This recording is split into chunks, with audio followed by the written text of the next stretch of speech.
If your TCL Roku TV is kind of stuck on a black screen, whether you can still hear sound that's coming out of it, or whenever you press on the remote, it is making that, that clicking sound. Although there is nothing showing on the display, don't worry, here's how you can fix it fast.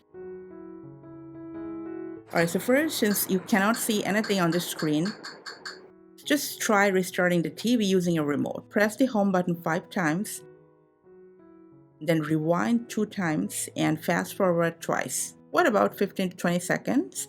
And your TV should reboot automatically.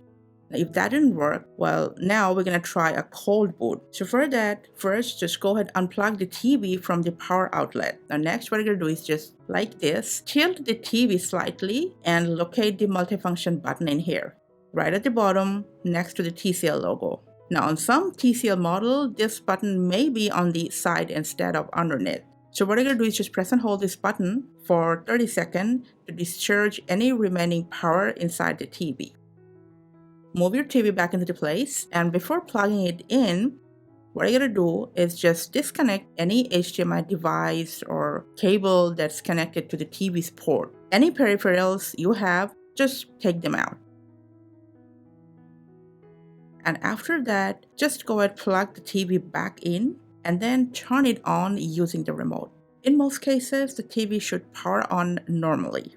If it still doesn't, the next step is unfortunately a factory reset. But keep in mind, this will remove your accounts and custom settings. So you can use a pen or paper clip for that. And on the back port of your TV, right under the USB port, you got this reset pinhole. Just press and hold this reset button for exactly 15 seconds. And then release the button. And within about 15 to 18 seconds, your TV should reset and restart normally into the setup screen. You can then set up the TV once again and continue using it as normal. But if the TV is still showing this black screen, the issue may be hardware related. There might be something wrong with your screen, and you'll need to contact Roku support for further assistance. Let us know in the comments if this video could solve your problem. We're here to help you. Thanks for your time.